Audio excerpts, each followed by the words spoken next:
right. Good morning, Arizona First Tech Challenge. Are you ready? Woo!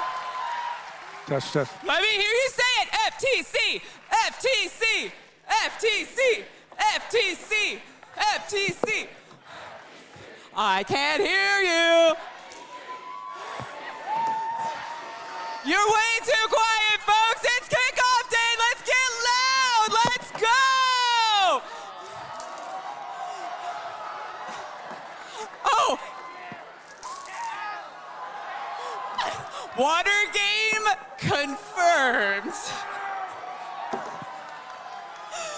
It's really warm outside. I guess you guys kind of needed to cool off a little bit, right? Hey, Coach, I heard it's a water game. It's a water game. Are you guys pumped? Let's go.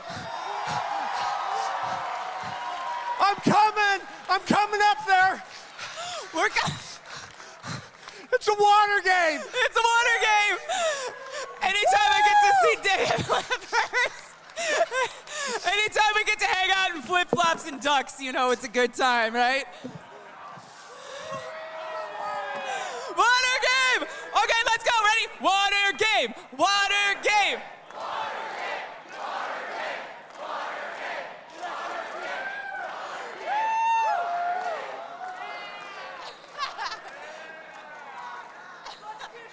Let's get going!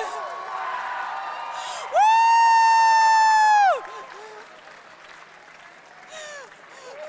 Good morning, Arizona. We're so... Oh, wait, there's more. Okay, let's do the wave. As Dave runs by, you better do the wave. Do the wave. Woo! Do the wave. Do the wave. Do the wave.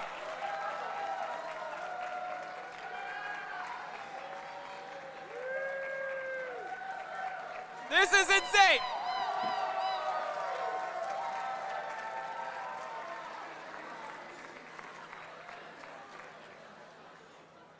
Well, good morning, everybody. Are you guys excited or what? I don't know about you guys, but I feel like I like yesterday was like championship and like this morning was kickoff. I don't know where the time went. I can't believe it's time to kick off already. But are you guys excited to see what's waiting under this thing right here? We're getting close. We're just a few minutes away from that broadcast and everything. We can't wait to show you guys what's in store for your 2024-2025 Into the Deep Challenge. Are you excited? Awesome. Well, now that we've woken up the entire area. Look how many people are here though, Dave. Like, look at this. We actually outgrew the ASU Memorial Union because this kickoff is so well attended and so popular and everything. Look at this. Like this auditorium seats like 1,300 people and we're like most of the way there already. So great job, you guys, bringing those rookie teams in, getting new folks here. Amazing.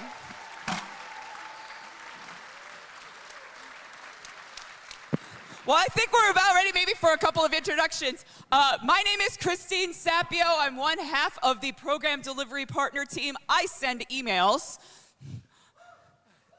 I die. Oh my gosh, guys, I am so excited to see you. This is amazing. Look at this audience out here. This is great. Is incredible. I love it. Are you ready? My name's Dave. Dave Thompson and I actually pack boxes. And I send emails. Yes. And we try to make this thing called FTC in Arizona happen. But none of it would happen if it wasn't for you guys. So give each and every one of yourselves a huge round of applause. You're what makes FTC happen.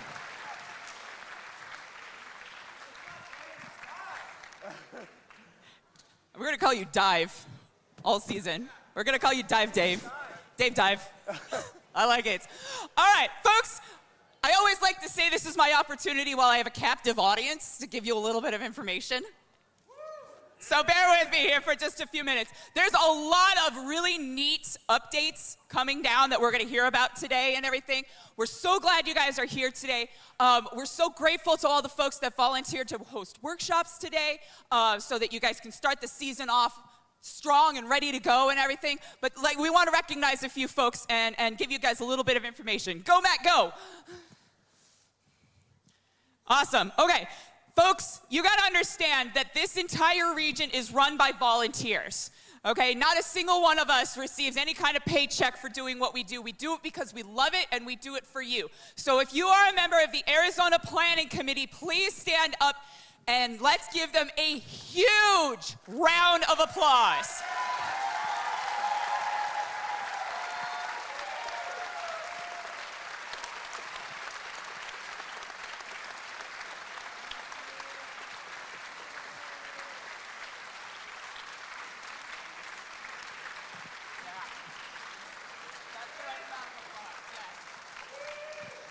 That's wonderful.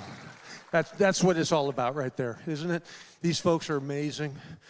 And if we didn't have these incredible folks helping us, none of this would happen. And thank you from Christine and my hearts. Thank you so very much for all you do. Thank you. If you have an opportunity to see one of those wonderful people today, please tell them thank you. Again, it's a labor of love. We do it because we love it, and we do it because we love the program. Next slide, Matt. All right, we have a special guest with us here today, all the way from Toronto, Canada. Studica Robotics is here. I think a lot of you guys have had a chance to meet them. Frank is here, and we're going to have him introduce himself here real quick. They are here to show you cool robot things that you can do, and they've got a lot of opportunities they want to share with you guys today. Frank, welcome.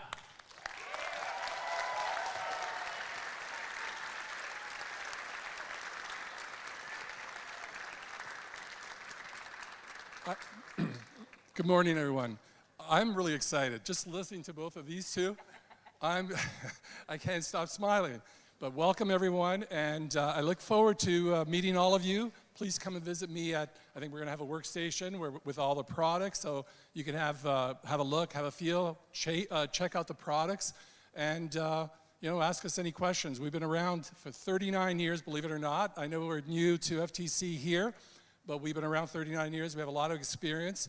I'm a mechanical engineer myself, and so, I can really talk shop if you guys want. Some of you can definitely talk a lot more, and put me under with what you guys are building, which is really amazing. So good luck to all of you, and thank you for having us here.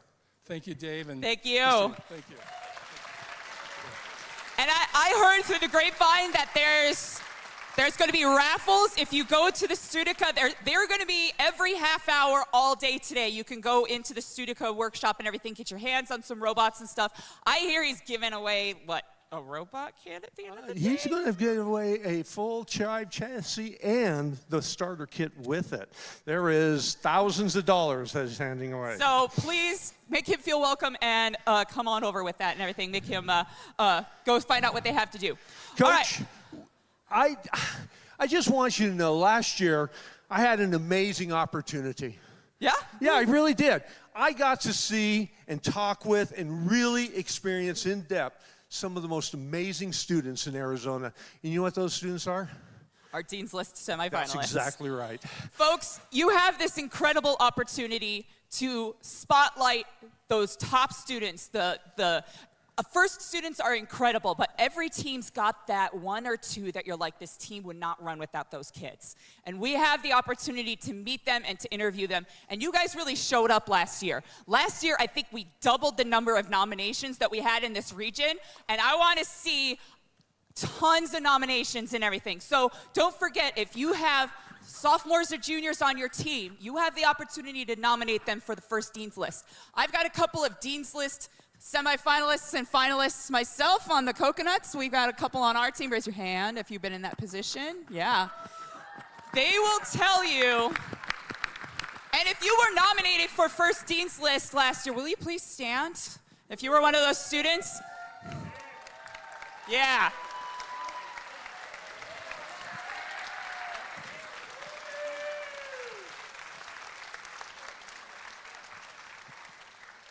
As a coach, I can tell you this, it's absolutely one of my favorite things to do all year is to get to write about those incredible students that really make our team what it is. You know who they are. Now, because we have so many events running this year, we'll talk about that in a second, we had to push our interviews a little earlier than what we usually do. So our interviews are actually at the end of January this year. That means your nomination deadline is December 15th. So don't miss out on that, okay? That is the hard deadline. If you miss that, I'm sorry. You don't get to nominate this year. So please make sure that you guys take care of that. We had quite the year last year in Arizona. We sent 4 teams to World Championship, 3 from Arizona and 1 from Resbotics. If you were a team that represented Arizona at World Championships, please stand.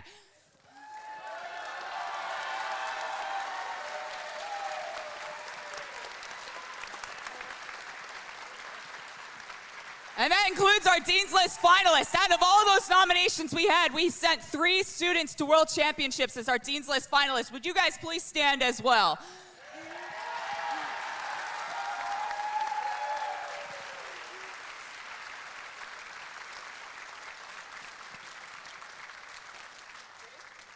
Dave, something else happened at championship.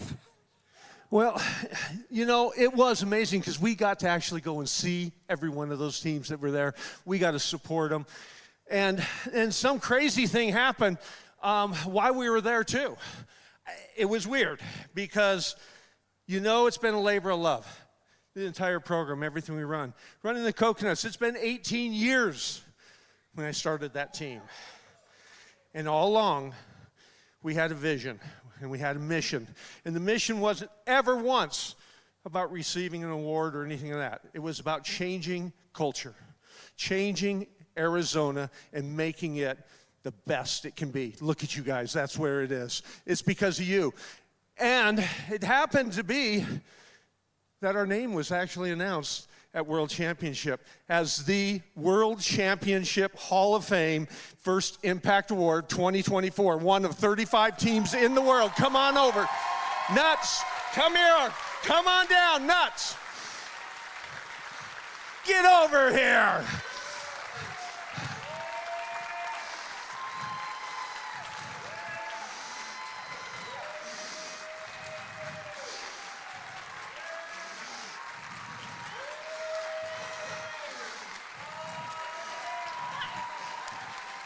A small smattering of our nuts. We have about 30 on our team. We can only bring a small group down. I want to say, kids, it's because of you. You've dragged us along. You keep dragging us, and we'll keep being there. We're going to support you. We love you. Thank you for all you do. Thank you, Coconuts. All right.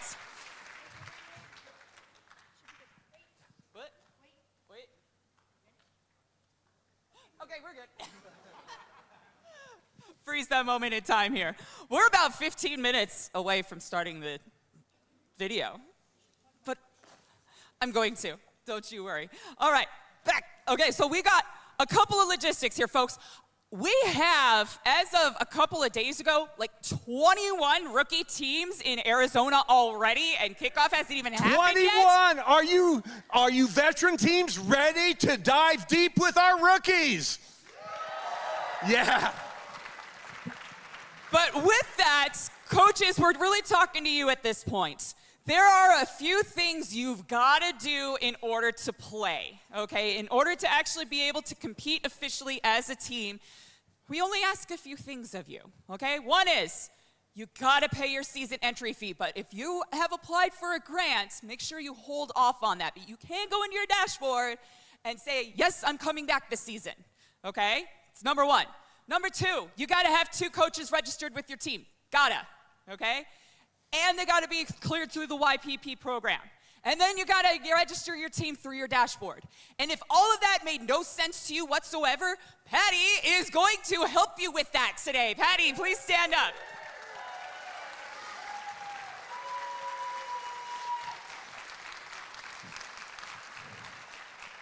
We're offering 2 sessions today. Patty is doing 2 one-hour sessions today where you're going to get your hands on your dashboard and get these things taken care of. She's going to show you the quickest, easiest, most painless way to deal with that and everything and get it Done early so that your team can compete. Folks, I'm gonna say this very seriously. Do not wait until the night before your first tournament to pay your season registration, because it will not go through.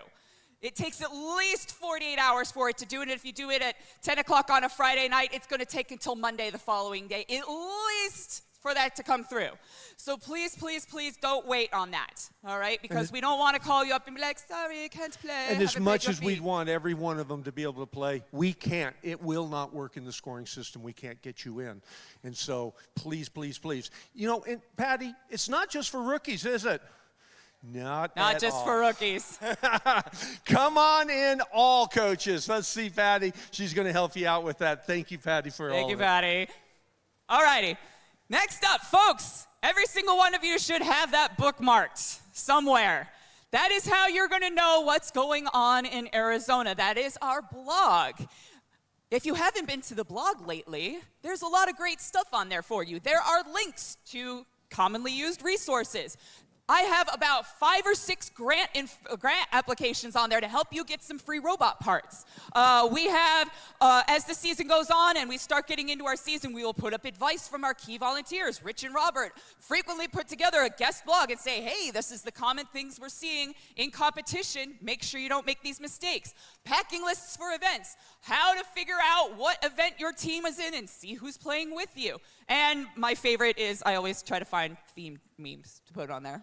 Okay, here's the deal. You gotta read it every week, all right? Every week I'll send you a message saying, hey, guess what? Here's what's on the blog this week. Please read it, because that's how we communicate with y'all, all right? Please, please, please, please, please, please, please, please. Thank you.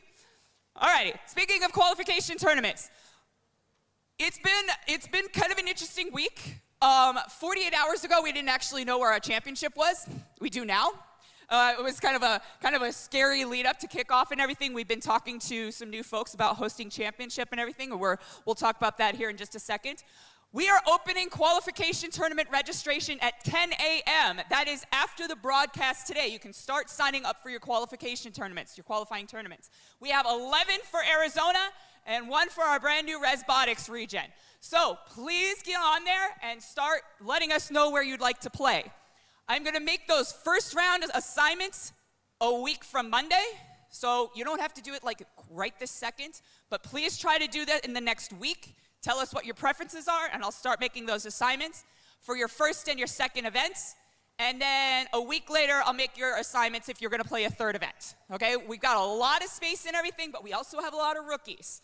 So if you wait too long, stuff's going to start to fill up. Okay? Sound good? And where can you find the link for the registration? On the blog. Where can you find what the tournaments are? On the blog. It's great, guys. We got a lot of tournaments going. Please note that a lot of our weekends, we actually have 2 tournaments happening on the same day. We've grown so much, we have to be in 2 places at once. So please make sure that you pick a date and a location that works for you. And please also double check with your school, with your testing, with your homecoming dance, with all that kind of stuff. And please make sure that the events that you sign up for, your team can actually attend. It's very complicated to move teams around. And once we assign teams to events and those events fill, we really can't make any changes. Okay, it's very difficult for us to make those changes. So choose wisely, Grasshopper. I am going to bring Kate up to just real quick explain, but how am I going to pay for my qualification tournament?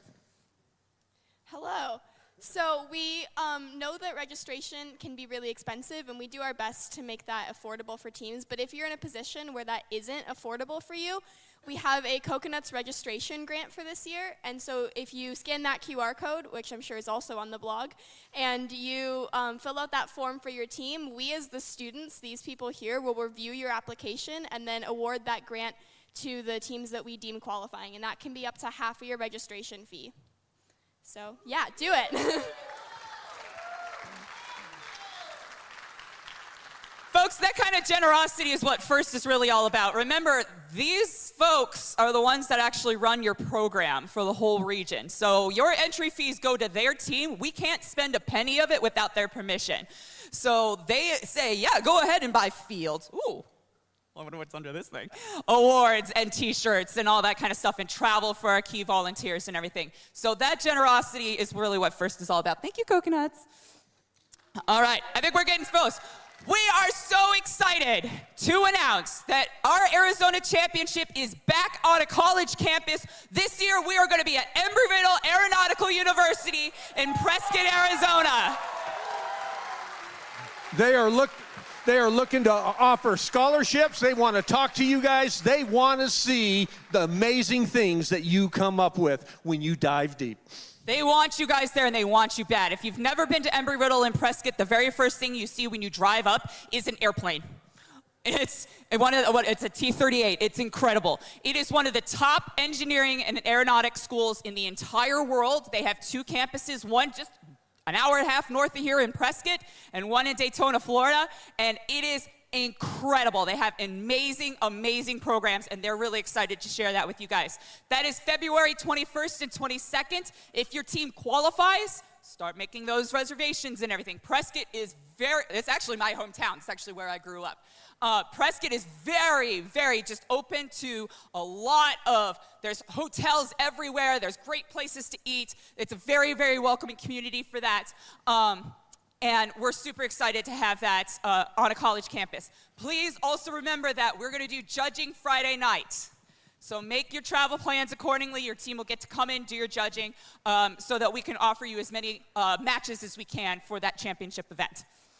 This year, we also have grown so much in the Four Corners reservation area, as if one region wasn't enough. We're going to run 2 regions this year. So we have some of our friends to the north there, kind of the north and east of us, are actually going to get their own region this year. The tribal communities up in the Four Corners region actually going to have their own championship this year.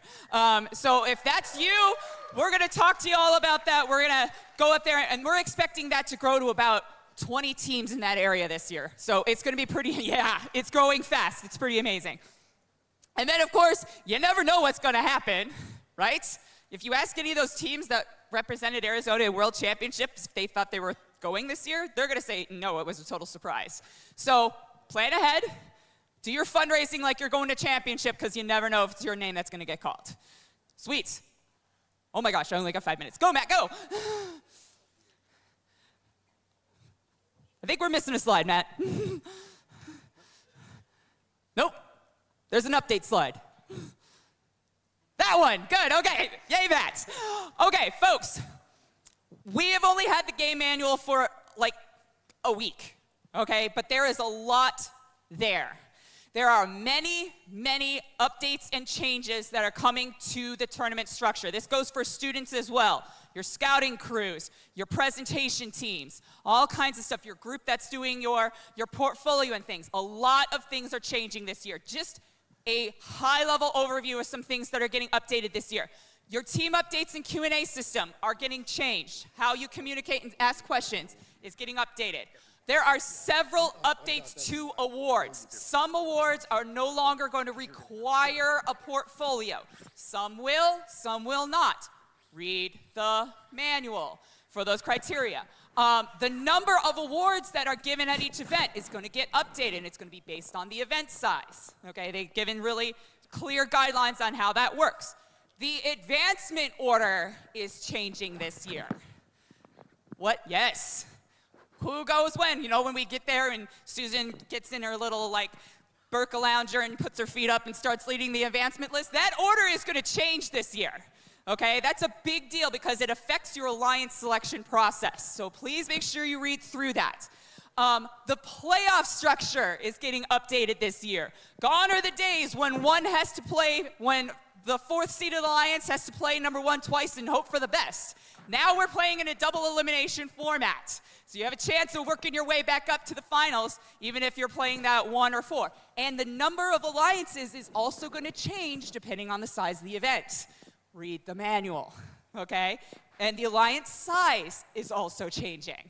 Read the manual, okay? Couple other things that are coming in. For those of you guys that like to sleep in the morning, you need to be there at least 45 minutes before we hit the start button on qualification matches. You gotta be there. And another one that we noticed, you gotta be inspected before you can get on the practice field. Lots and lots of little things are changing, and some big things too. Okay, repeat after me. Read the manual. Read the manual. Thank you. The blog, the manual, all of the things.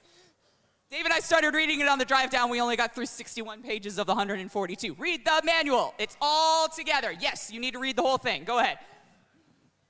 Dave, you have anything? I want to get diving in deep here. I know, we're getting close. We're like 3 minutes out. We got 3 minutes. I know. We do have some more thank yous. Real quick, if you are a qualifying tournament director or a host, please stand.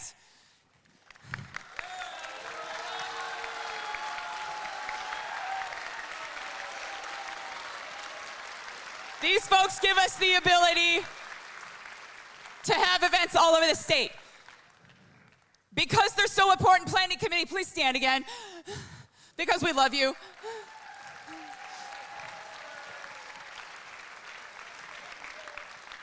Coaches and mentors, please stand.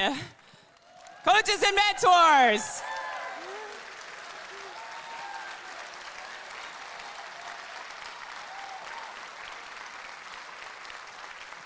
If you are an event volunteer, please stand. If you volunteer at one of our events, please stand.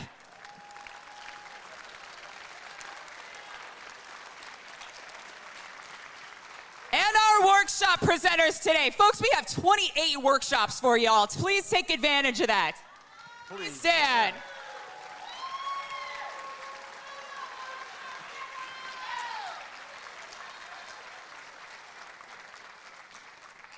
We're getting real close, Coach.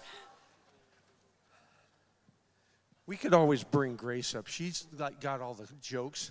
I got to see, does she have any, any underwater robot jokes? I know, we're going to get real deep.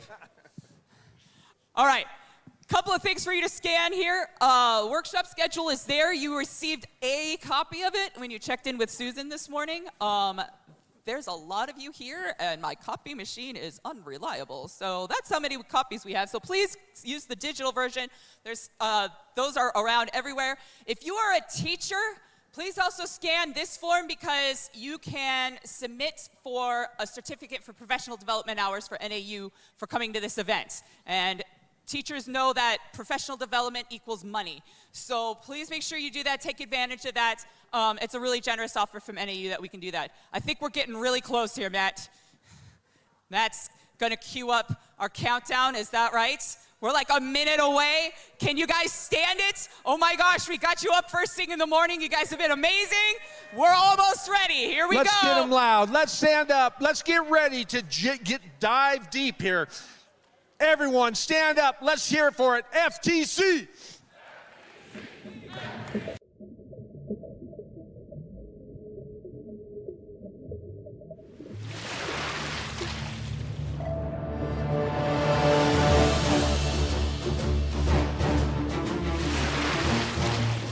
Hello, First Community.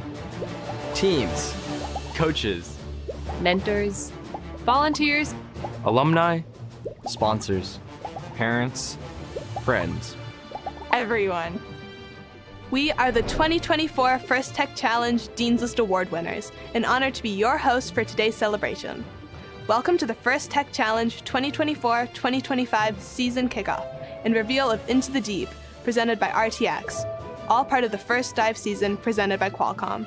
We have an awesome show for you with special messages from a few of your first faves. And of course, the highly anticipated reveal of the 2024-2025 game.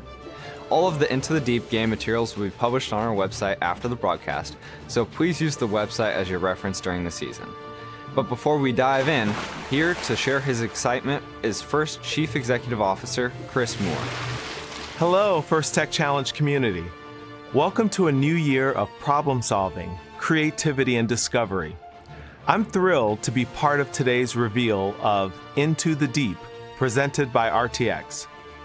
You are among more than 100,000 First Tech Challenge participants around the world who will uncover the potential in each of us to strengthen our community and innovate for a better world with healthy oceans. A special thank you to our generous sponsors, including the First Tech Challenge season presenting sponsor, RTX, for making Into the Deep possible, and First Dive season presenting sponsor, Qualcomm, for helping us explore the future. And my sincerest gratitude to you, our participants, our coaches and mentors, our volunteers, and our passionate supporters around the world. Thank you for making First Tech Challenge the successful, engaging, and fun program that it is. On behalf of all of us here at First, wishing you the best of luck as you embark on this new season. We can't wait to see what you discover beneath the surface of the oceans, within yourselves, and in collaboration with each other. Thank you, Mr. Moore. An enormous thank you to all our supporters and generous sponsors this year for making the first dive season and Into the Deep game possible. Each season, the work you do together to solve problems and make waves with your innovations reminds Qualcomm that the future of breakthrough technologies needs you. Hello First Tech Challenge teams, and welcome to Into the Deep, part of the first dive season presented by Qualcomm. I'm Vanitha Kumar, Senior Vice President of Engineering at Qualcomm Technologies. Beneath the ocean's surface lies our planet's most complex ecosystem, full of life and potential for exploration and learning. Like these ecosystems, beneath the surface of every new technology lies a community of inventors, collaborators, problem solvers, and creative thinkers. We all have a role to play in building a thriving future, like wireless reach to support sustainable fishing or digital positioning services to improve supply chains across the oceans. As your team explores uncharted waters this season, what solutions will you come up with? How can your STEM skills innovate for a better world with healthier oceans? Good luck, teams. Let's dive in. Thank you, Qualcomm. And now the Into the Deep season presenting sponsor, RTX, is taking us beachside to share some of the ways they're using innovation, teamwork, and STEM skills to help monitor and sustain healthy oceans. Welcome to the 2024 First Tech Challenge season, Into the Deep, presented by RTX. During this year's competition, you'll dive your robots into the depths of the world's oceans to explore the unknown. This ocean behind me is so much more than what you and I can see. Beneath the surface lies a vast and complex ecosystem. You'll learn about that during the Into the Deep season. But at RTX, it's part of our mission. Every day, we're focused on advancing sustainable aviation, reducing energy and emissions, and minimizing our resource use. We're even developing tools that harness the power of the ocean. Let's take a look. From 500 miles up in space, the Visible Infrared Imaging Radiometer Suite, or VIIRS, which is what I work on, rides aboard a satellite gathering information about our environment, like ocean chlorophyll levels or algae blooms along the coast. VIIRS is basically just a really fancy camera that's changing the way we see our planet. It has a rotating telescope to gather particles of light called photons that travel through various lenses, mirrors, and detectors to generate data that's used to identify things, like emerging storm patterns. VIIRS's tracking capabilities can increase warning times on approaching hurricanes and forest fires, and this ultimately saves lives. On board a different satellite, RTX's new Glimmer instrument will collect and process information from across the electromagnetic spectrum to get a detailed view of coastal water conditions. Glimmer will provide precise measurements of ocean ecosystems in the Gulf of Mexico, parts of the US coastline, and the Amazon River. These markers can be used to detect coral bleaching and red tide, and will help decision makers rapidly respond to coastal disasters, like an oil spill. Back here on the ground, RTX is optimizing technologies that predict stream flow and flooding to better understand drought and other water quality challenges. Our goal is to help communities become a more climate-ready nation. Hundreds of RTX employees and mentors worldwide are ready to roll up their sleeves and plunge into the world of robots with you. Join us as we explore the future. By innovating together, we can create a better world with thriving, healthy oceans. Best of luck to this year's teams. Now let's make a splash.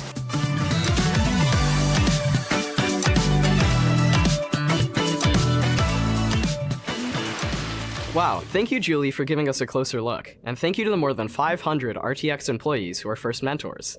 An important part of what makes First is gracious professionalism. It's also at the heart of each team practice, get-together, and each and every First Tech Challenge event. Let's take a moment to hear from Senior Program Director Rachel Moore on an important message about gracious professionalism. Thanks, Ryan. I know we're all excited to see this year's game reveal, But before we get to that, I'd like to talk a bit about something that's important and at the core of what we do, gracious professionalism. Whether you're a rookie hearing the term for the very first time, or whether, like me, you've been part of the First family for a long time, this is a part of the ethos of First that we can't take for granted. If you've never heard the term before, gracious professionalism is kind of like good sportsmanship. But instead of only describing how to behave when you compete, it applies to all aspects of your life. There isn't one specific definition of gracious professionalism, but it exists in the space where you and your team are performing at their best competitively, but you're also taking time to include and help others. First is a small representation of the real-life opportunities that each of you will have to make decisions which reflect gracious professionalism in your everyday life. Many of these decisions that we make may seem tiny or inconsequential, but it's the little choices that each of us make when no one is watching that all combine and fuse together to form our collective culture. It's okay that gracious professionalism is hard to define. You already know how to compete hard, and you know how to be kind. Think about how your actions make others feel and how that makes you feel. How do you feel when you can do the right thing for yourself and others? What if it's only good for you and bad for others? Would you lend a tool to a team in need or give them a spare part? What if that team is on your alliance? What if they're against your alliance later in the tournament? Later, if you didn't help that team when you knew you could, and you beat them, how proud do you feel of that win? You won't always get it right, and that's okay, because gracious professionalism is a journey, not a destination. It's something we should strive to practice every day, but none of us are perfect, and we will fall short some days. When we make a mistake, we should own it, offer a sincere apology, attempt to make amends, and then we have an opportunity to think about how we can do better in the future. First is hard. It's supposed to be. And that means at times during this season, you will feel pressure and experience stress. In those difficult times, it might seem easier to be selfish or only take your own interests into account. After all, even if you do everything the right way, there's only a handful of teams that will win their last match of the season and get to celebrate being world champions. But while there are a limited number of championship trophies, there is no such limit on the number of teams who will have a successful season. Don't waste time on being envious of others' success. Ask questions, challenge yourself, learn from others, and share your own knowledge. Does your team define goals for your season? Do they include defining what success will be? How can you set goals which will help you better practice gracious professionalism? What is one thing you're proud of that you can help another team with? And what will you ask for help with? Don't be afraid to compete, but also have fun and take time to make today a better place for someone else too.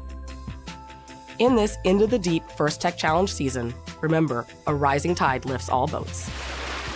What an important message from Rachel. Our team coach also makes sure gracious professionalism is a priority for our team. As you and your team dive into this season, make sure you check out our video of tips for how you can practice gracious professionalism on and off the field this year. We also want to share an enormous thank you to our fantastic game design committee, Jessica Bullen-Smith, Michael Coleman, Laura Donadio, Mark Edelman, Aaron Fadden, Manny Lowe, Joe Parado, and Kevin Rudd. Thank you for volunteering hundreds of hours, creating, refining, and documenting this year's game, and the hundreds of hours you will spend in season. And thank you to all of our thousands of volunteers that will make Into the Deep possible for teams around the world. And now, the thrilling reveal of the 2024-2025 First Tech Challenge game, Into the Deep, presented by RTX.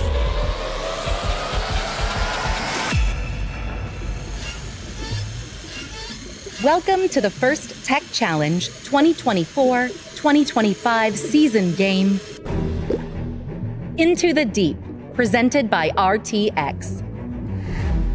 A team consists of up to 2 driver operators, a human player, a coach, and a robot. Each match is played with 4 randomly selected teams, 2 per alliance. But each alliance is allowed 1 human player. Your opponent for one match may be your partner for another. Robots must be built from materials specified in the competition manual and fit within an 18-inch sizing cube. But after the match starts, robots may expand, but may never horizontally exceed a 20 by 42-inch rectangle. The primary scoring element is a plastic sample, 1.5 square by 3.5 long. There are 20 samples for the Red Alliance, 20 for the Blue Alliance, and 40 Yellow Alliance neutral samples. Another game element is the clip. Each alliance has access to 20 clips. Human players may attach clips onto samples to create specimens. The game is played on a 12-foot square playing field with a foam tile floor and 1-foot-high walls. A submersible structure is located in the center. Within the submersible are the barriers, low rungs, high rungs, low chambers, and high chambers. In opposite corners are low and high baskets. Below the baskets are the taped-off net zones. On the other corners are taped-off observation zones. On both sides of the submersible are the ascent zones. Near the front and back walls are the taped-off red, blue, and Alliance neutral preset sample zones. April tags are located on the field walls to aid navigation. Blue and red Alliance areas are on the left and right sides of the field. Before each match, 60 samples are randomly arranged in the submersible zone. 20 clips are positioned outside of each observation zone, and 12 samples are positioned on the preset sample zones. Teams place their robots on the field, touching the sidewalls. Each robot can start the match with either one specimen or one sample. The field and players are now ready. The match begins with a 30-second autonomous period. During auto, robots may attempt to score using pre-programmed instructions and sensor inputs. Following auto is the 2-minute teleoperated period. Robots score using driver inputs. There are many ways to score during the auto and teleop periods. For example, scoring a sample into the net zone earns 2 points, and scoring a sample into the low basket earns 4 points, or 8 points for scoring into the high basket. Robots may bring Alliance-specific samples to the observation zone. Human players can attach clips to the samples, turning them into specimens. Scoring a specimen on the low chamber earns 6 points, or 10 points if scored on the high chamber. Sample colors may be neutral or Alliance-specific, but specimen colors must be Alliance-specific. The last 30 seconds of the teleop period is the endgame. Robots may continue scoring, but have protected access to their ascent zones. Each robot contacting the low rung earns 3 points. If a robot achieves a low-level ascent, it earns 15 points. But a high-level ascent earns 30 points. When the match ends, a robot parked in the observation zone earns 3 points.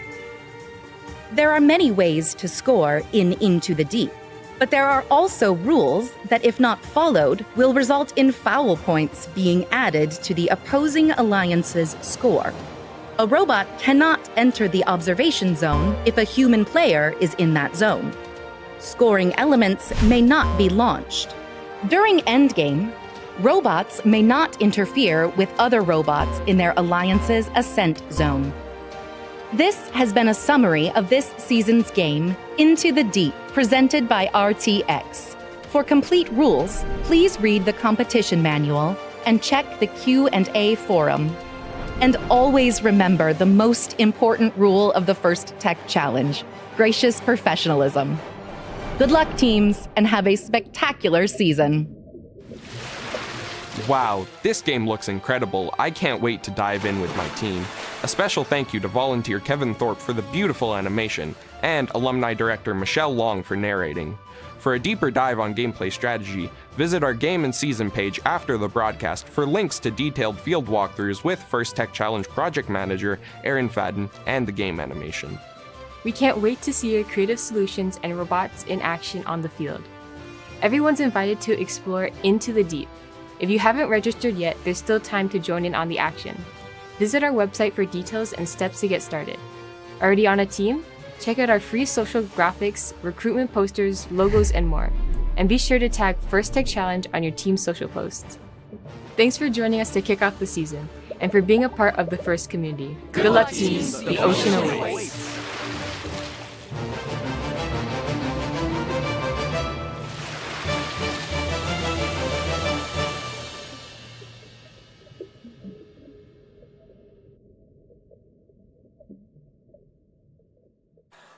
Pretty awesome, huh? All right, folks, we've been asked by headquarters to have you wait about 10 more minutes before you start posting your reactions because of the lag and everything. They want to be sure that FIRST kind of gets the word out first and then go crazy. Tell us about your reactions on social media, but you got to wait about 10 minutes, 10 or 12 minutes or so before you start posting those crazy reactions to this year's game. Watch out, Dave. Nice catch. Nice catch. Awesome. What do you guys think? All right, we're gonna turn this over now to Rich. Again, put those phones away for the next about 11 minutes and we'll be good to go. Put those phones away for about 11 minutes and then go crazy. I'm gonna turn this over to head referee Rich to share a couple of insights. Here we go. Hi, Rich. All right, thanks, Christine. Thanks, Dave. Here we go, another great season. I'm looking forward to it, are you? All right, so we've got the field. As always, I'll give a few pointers here, point out a couple of what I think are key things. And you've already heard some of them, but it's worth repeating. And so can we go ahead and get some slides up? All right, first of all, feel free to reach out to Robert and myself. So Robert, co-head referee here, we are here for you. First and foremost, we want you to have a successful season. Yeah, we've got to know the game manual, the competition manual. We have to know that. We have to know the rules and all that. But we're here to support you. And so if you have any questions, need clarification, take down our email, take down our phone numbers, text, let me know. I love to engage with the teams. Coaches, yeah, you're welcome as well. But I'd rather hear from the students, from you young men and women who are leading your teams. As always, safety is a huge factor here in everything we do. So if you've heard me up before, wait a minute, have you not heard me before? So if you're a rookie team, stand up. Rookie teams, do we have some rookies out there? Awesome, awesome. Rookies, stay standing. Veteran teams, look at these fine folks that are standing, okay? They need your help, and we heard it from Rachel Moore. The cooperation, the insights that you guys can provide set us up for a safe and a gracious professionalism culture within FIRST. So veterans, work with the rookies. Rookies, work with those veterans to have a wonderful season. So again, safety. We've got those standard safety rules in play. And speaking of that, I think we've already had a violation that I have to counsel some folks on. So Dave, Christine, sorry, I've got to call you out.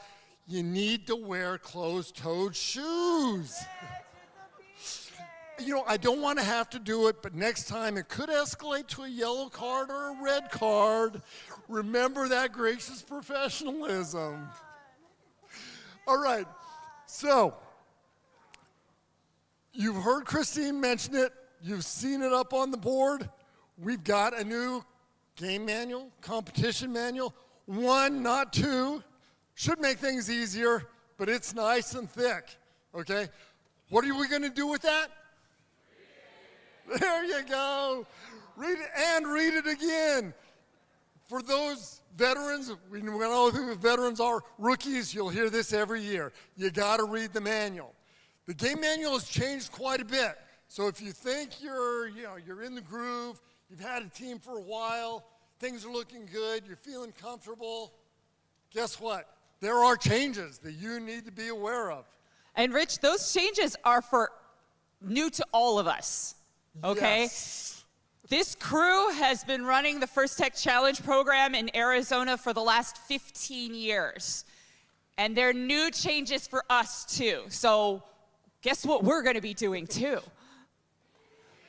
Yeah, it's new to everybody. So we're gonna help each other out with this, and we're gonna support each other, and we're gonna remind each other and everything of those changes. It'll take a first couple of tournaments to kind of get used to some of those changes, but once we get it under our belts, it'll be like we've done it our whole lives. It'll be great. Thank you, Christine. Yeah, you know, and I've already looked at the manual, and Robert and I have talked, and we're bouncing stuff back and forth, and there are some assumptions that I've caught myself as I read. It's like, oh, that's right. This is changing, you know, as Robert and I have talked. So there are some similarities to previous seasons, so don't get scared, don't get intimidated. But there are significant changes that make it worthy to read and reread the manual. All right. Christine mentioned a big one is the alliance selection.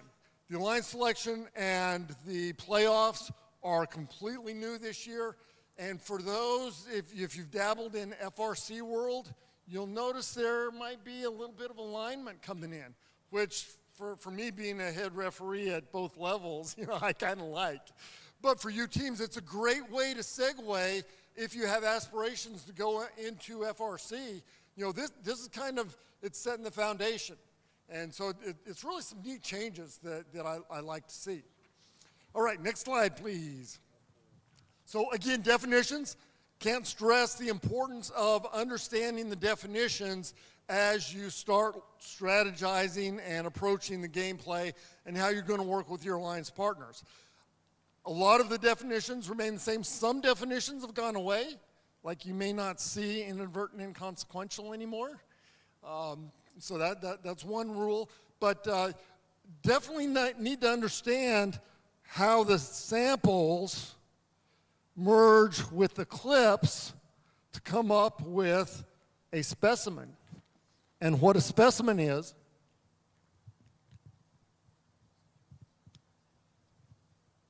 and where a specimen is played. See, I even got that wrong. Okay, so you've got the clips here. So now I've taken a sample and made it into a specimen. Okay, so make sure you understand how all of that plays out and what you do with those specimens and how you operate with them. What are the chambers? And where are the chambers located? And how are the chambers used? You got the blue chamber, and you have the red chamber right here. And those specimens, and only those specimens of that color, go onto the chambers. You've got the net and the baskets, the low and the high basket. You know, how are those played? And then, of course, you saw the good old ascent part of the game. That's pretty exciting. I'm looking forward to the ascent aspect, but there are various aspects of the ascent that are critical that you understand in order to score those points. So paying attention to all that as you get into the game manual becomes very important. Next slide. So as we start getting ready to go up and queue and the excitement and the adrenaline are running high, you know, take that time. Remember, as you get going, as you get ready to set on the field, take care of that kind of pre-checklist. You'll hear me call it pre-flight. In this case, maybe pre-dive instead of pre-flight checklist. It becomes important, you know, as we get ready to dive into the game. Another huge change you'll see in getting ready for the gameplay is the team signs. No longer do we have the alliance markers. No longer do we have, you know, the team numbers separate. They're now combined. So that team sign becomes very important. The other big change this year is those team signs and designating which alliance you're on, the blue or the red background, they need to be strong and robust. They need to be able to withstand the rigors of the gameplay. We know the robots tend to bump each other, right? So having those team signs staying on the entire match is critical. Okay, the robots have to be identifiable. There is a new rule, and we can go back to the main slide. the new rule, and you'll see it, it's not on this slide, it's on a future slide, but there is talk about if a robot becomes unidentifiable, if that team sign falls off, what's going to happen? It could result in a yellow card, okay? You know I don't like to give yellow and red cards, so that's not a good thing. So please take that team sign to heart as you get started for the season. Robot placement, there's some issues with how you place your robot, although, again, it's pretty much it's up to the team. If you want to specifically place, then we'll have that conversation, and there's a way to attack that laid out in the manuals. The 18-inch rule always comes up as we start setting our robots and all that, so make sure you pay attention to that. Once again, very important. And then the preloading, although you'll notice there's no randomization in this game, right? So there's no team element or anything like that, but we still have the preload option. You don't have to load a sample or a specimen. You're encouraged to, but like years past, the field team is not going to remind you, hey, do you want to do a specimen? Do you want to do a sample? You've got to do that on your own. So drive teams, as you start practicing and thinking about the game, remember that's a key element. Okay, during autonomous, I already mentioned it. We don't have a randomization. That's going to speed things up a little bit. It's going to be interesting, change in my mindset on how I start the game and all that. But, there are some autonomous aspects that you have to keep in mind. One of the big ones is during autonomous, you're on your half of the field. If you're blue, if you cross over here, you risk a penalty. If you're red and you cross over to here, you risk a penalty. So be careful with your autonomous programs. And again, autonomous is optional. You don't have to run an autonomous program. And another big change this year that I kind of like, because I've seen several times teams reach in and touch their stop button during the autonomous run, and you've gotten a flag for it in the past. This year you can do that. If your autonomous robot is running awry, if you notice that your blue robot here is approaching the red and that's not supposed to happen, you can go ahead and turn it off, stop that autonomous play, and avoid those penalties. So nice change this year in the game. So I'm looking forward to seeing how that plays out. All right, next slide, please. For teleop, just a couple of things. Motion, the whole parking, the stopping at the end, and initializing. So in that time between the autonomous and the driver period, when you're initializing your robot and those actuators kind of twitch a little bit, that's not motionless. So there's a big orange box in the rules for motionless under G405 that if there's any movement at all, that's going to result in a penalty. All right? So that's a big change that we've seen in the past. I've seen a number of robots, kind of get ready. Okay, I'm ready to go. That slight movement is now at risk for a penalty. All right, the human player rule, again, very critical this year. For those that are veterans, you've seen the human player aspect for a couple of years now. This year it's a little more complicated because you're now reaching in and grabbing a sample and bringing it out to turn it into a specimen. So a little bit more gameplay, a little bit more attention to the detail of where the robots are as you're operating in the observation zone and placing your pieces appropriately. So human players really pay attention to the game manual on that. And then, like I already mentioned, the ascent aspect is huge this year. So pay attention to how that's worded. If you go directly for the high bar, you may not get scoring credit for it. The new playoff format, we talked about that already. 2 teams on the alliance, not 3 teams on the alliance. So a little bit different there. Depending on the number of teams that are playing in the tournament, that's going to dictate the number of alliances we have. So pretty exciting. And then the dual elimination matches. It's going to be, I've seen that with FRC, Now, and it works really well. So I like that format. It's a neat change that I think it's going to provide some more excitement to the playoffs and the elimination rounds. So, okay, next slide. Other important, did I mention team signs? Are team signs important? You bet they are. Yep, and again, a yellow card could be awarded if they are not robust. So plan accordingly there. The expansion limits are another big change this year. So there's that 42 by 20 inch rectangle that they cannot extend out beyond. I wonder if that has some play into how the submersible works and going from the submersible into your various zones. Could the game design committee be limiting us there? I don't know, but please pay attention to that. And then, of course, Wi-Fi. We saw this past year a number of tournaments where the Wi-Fi really kind of started giving us problems. If there are hot spots in the audience, parents, team members, other aspects. We really want to harp on that this year. That really kind of disrupts the game if we have those Wi-Fi interference aspects going on. So remind everybody about that. So I think we've got a few minutes for questions. Don't have a whole lot of time. Again, gaming the questions. I'm not going to answer any rule-specific questions. You've seen the kind of the gameplay. You've heard me talk about different things.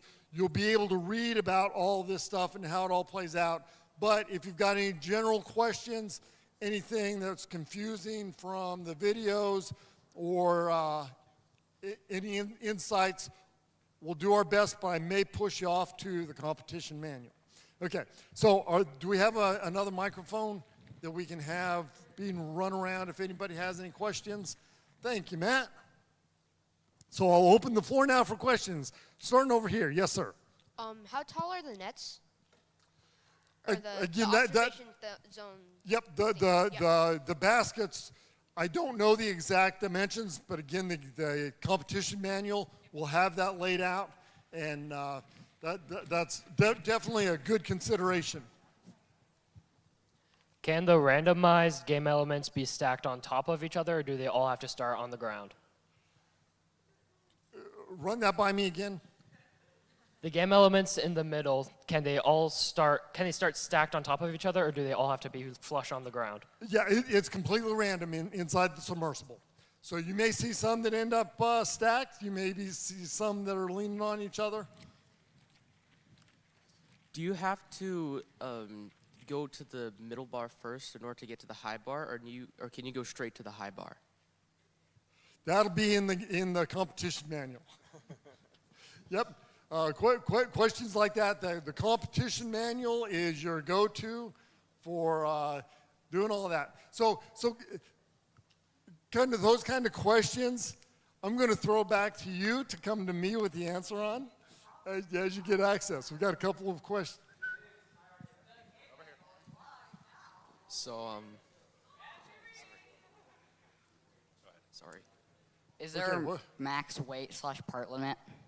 Okay, I'm sorry, say again? Is there a max weight or part limit? A max weight of the robot? Yeah. I don't believe I saw any max weight. There's no weight limit this year. There is no max weight. Is it possible to score the touching? Is it possible to touch the lowest bar and gain the points as well as the points for the highest bar if you're hanging on it? So the way that's been in past seasons, and it's the same this season, is the higher scoring achievement is what we record. So and again, there are rules on the ascent. So depending on what you're touching on the ascent, that may either invalidate the score or cause a lower score. So pay attention to that ascent rules very carefully. Can you hold more than one sample at a time? I'll defer to the competition manual for that one. How much weight can the metal and plastic bars handle? Ooh, that's a great question. I will say they are quite beefy. I'm putting a pretty good amount of weight on here, and there's not much flex. So I would think I could probably do a pull-up on that. I wasn't going to go there, but.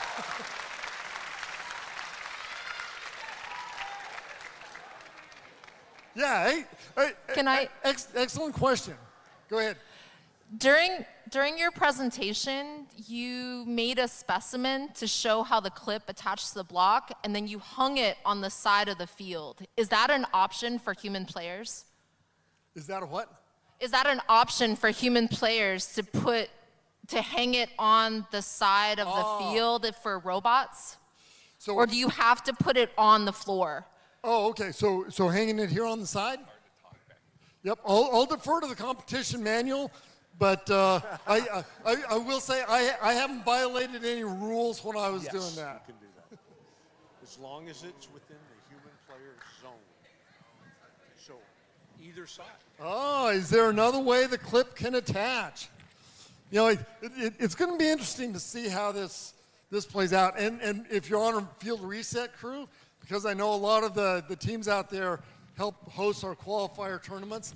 Boy, your field reset team, their fingers are going to have fun this year taking all these clips off. But yeah, there are a couple ways that you can attach the clip to the specimen. And these clips are pretty sturdy. So I'm looking forward to seeing how the gameplay works this year. Next question. How many of the specimens or samples can fit in each basket? And once the basket's full, is there someone who will empty it, or are you just limited to what fits? I will say it's limited to what fits, and that's a great strategic question that I challenge the teams in your planning to see what works best. And when you get with your alliance partner, start having those discussions of how are we going to maximize the placement of the specimens and the samples in the various scoring conditions. You should So come great to the question, great strategy thought. meeting. I would say there are some amazing workshops about that. And we played with this field, and you would be amazed at what doesn't fit. Okay? They planned it that way. So to confirm, if there's no randomization element in the autonomous, we score points the same way as we do in teleop?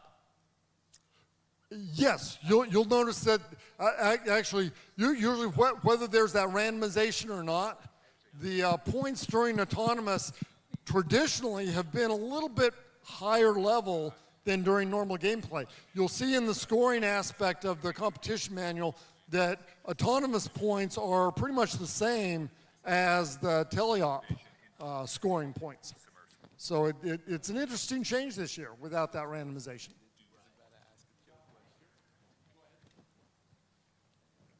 Are you wearing a kilt? Am I wearing a kilt? Utila kilt, yeah? It's in the game manual. I've heard that there's a movement afoot to get all referees in kilts.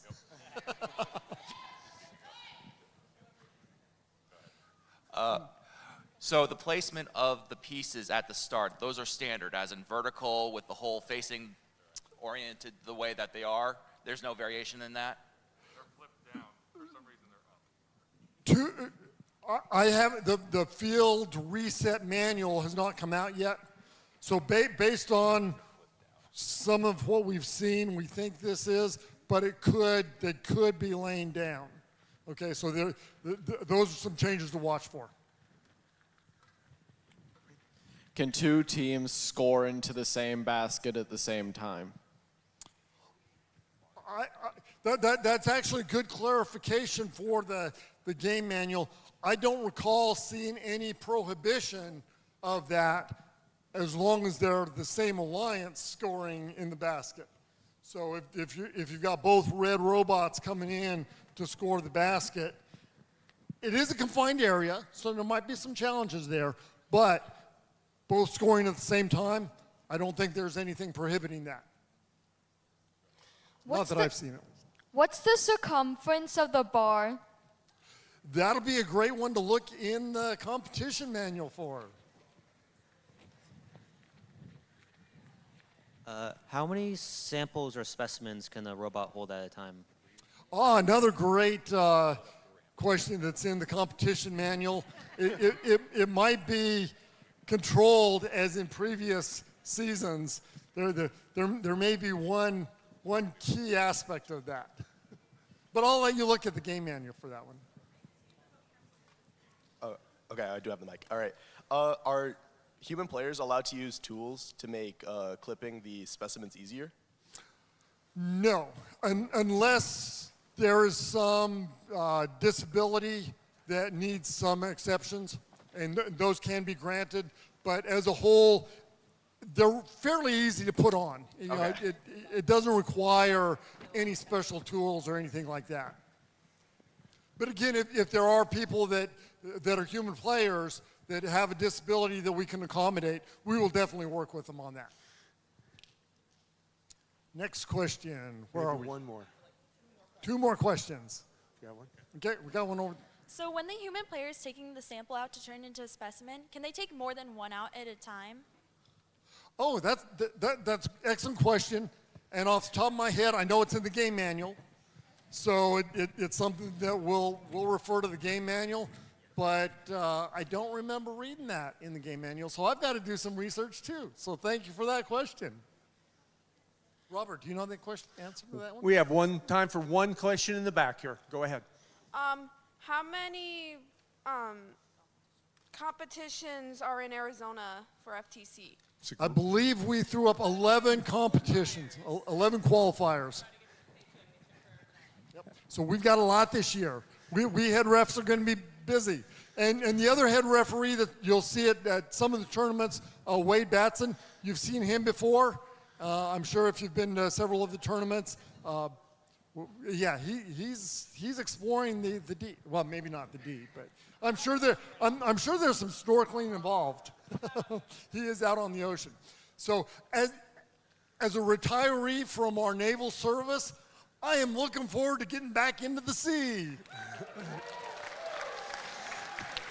Rich, thank you so very much. Thank you, your entire crew of referees. Robert, thank you. Wade, I know he's not here right now, but let's give all these referees, and Matt, who steps in as another referee for us. We need it, guys. Thank you all for what you do. Now, Coach, I've got a little housekeeping going. I was starting to clean up and pack boxes. Dude was packing boxes. And there's a whole bunch of stuff sitting out there in the lobby. Is there? Yeah, what am I supposed to do with this? I think you're supposed to give it away, actually. I've got something to give away. We do. We have some winners. All right. We always kind of think long and hard about what we're going to put out on the Guess the Game element table and everything. Our top guesses this year, with 39 guesses, the crab and the dolphin toys were our top guesses this year. That was pretty good. Followed by the beach ball.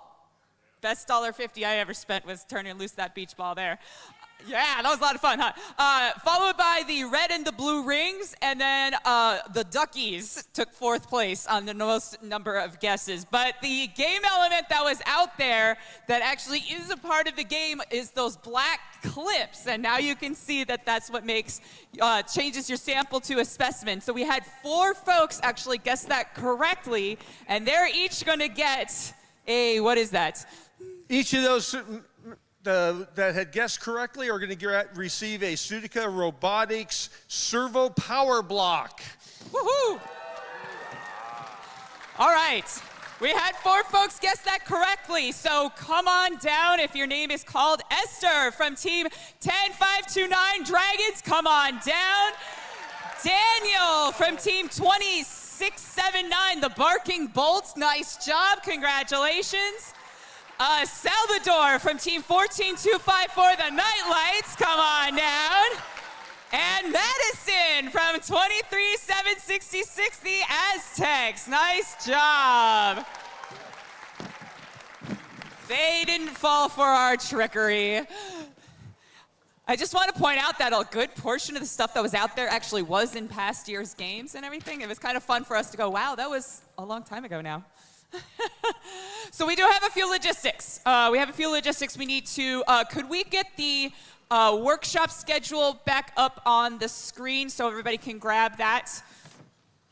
We have a couple of workshops that we really want to highlight that we feel like are really vital, especially for some of our coaches and things. And Dave, Yeah, you've got that I would list of really stuff like as to well. highlight a couple of workshops that we're going to have up on this today. As you well know, GP is huge. We've talked a lot about GP. Both Christine and myself are Woody Flowers recipients. She has been our Woody Flower recipient at Worlds as well. Christine Sapio, thank you.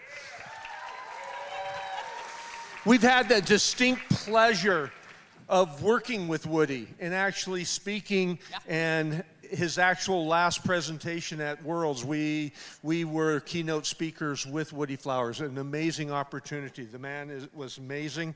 And GP has always been huge in Arizona.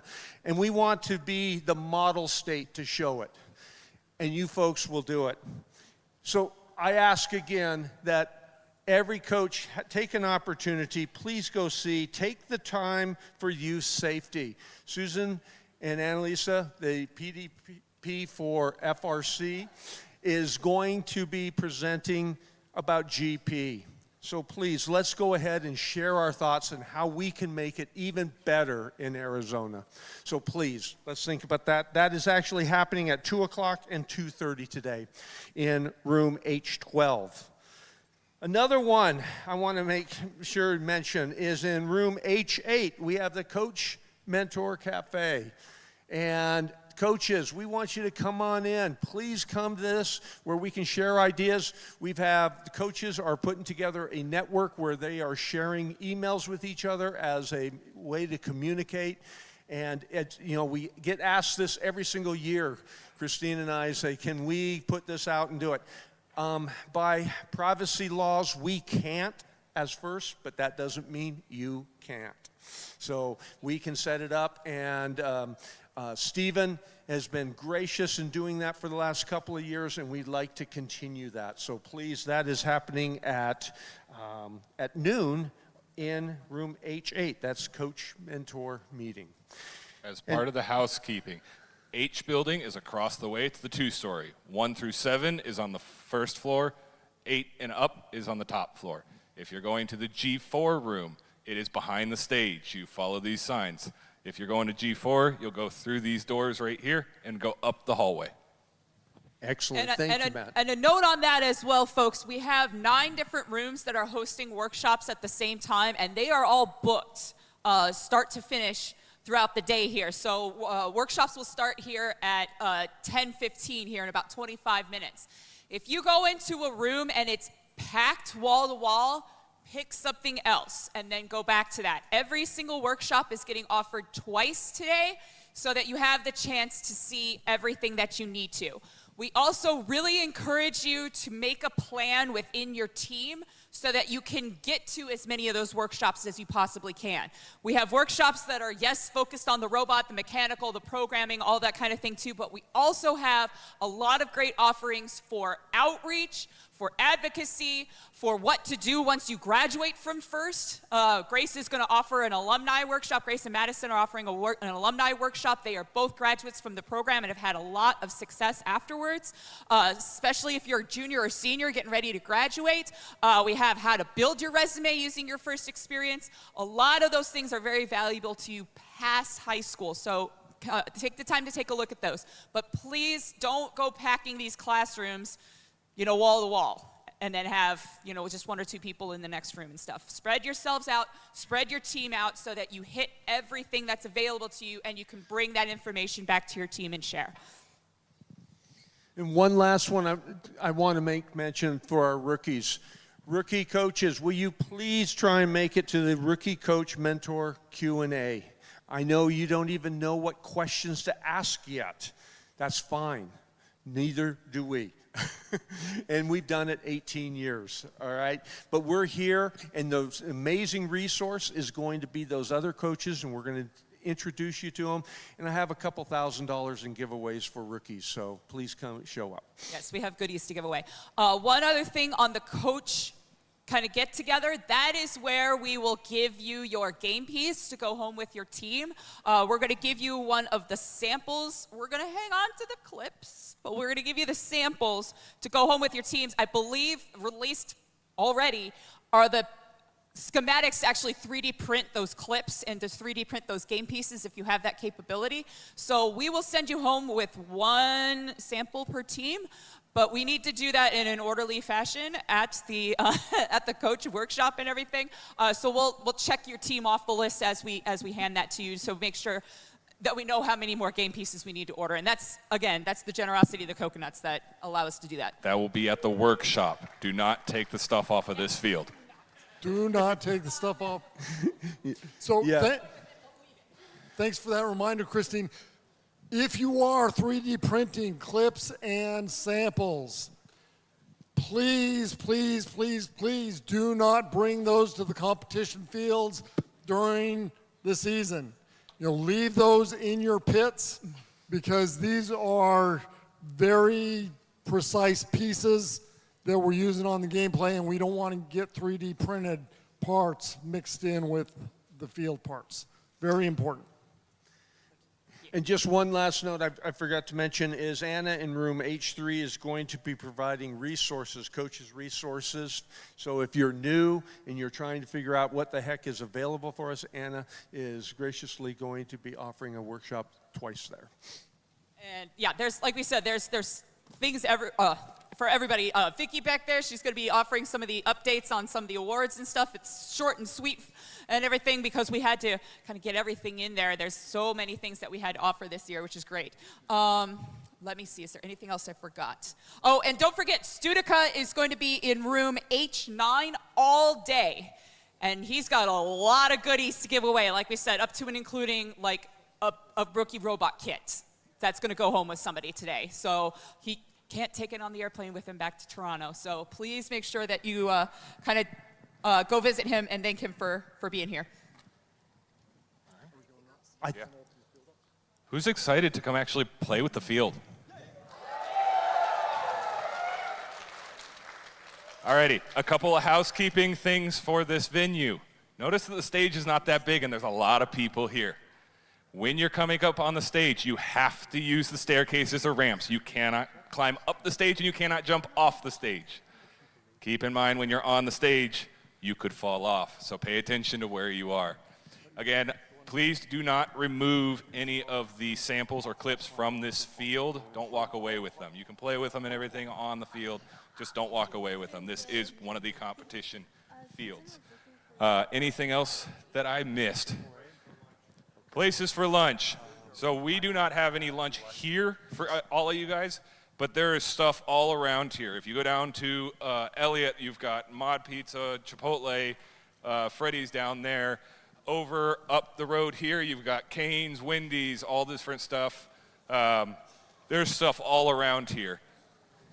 Oh, and if you have lunch already, we will wheel some of our lunch tables out into the courtyard and/or you can eat if you want in here, but you need to make sure that you are clean and not dropping everything. Yes. With that, I don't know if there's anything else. Oh. Shania, as well as the folks from Matt's team, are here to wave, Shania. Shania, I dubbed her this morning. I said, Shania, go become expert at where all these rooms are. So if you have questions of where to go for workshops, find Shania or find a member of Matt's team. We'll help you find your way to the workshops you're looking for. Blue shirts. Thank you, Valley Christian Schools, for hosting this. We're going to outgrow this one in a couple years here, Matt. I don't know. We're actually legal this year. We're not past the fire limit. All righty. With that, I'm going to let you guys come up to the field again. Use the staircases or the ramp. Do not climb on the stage.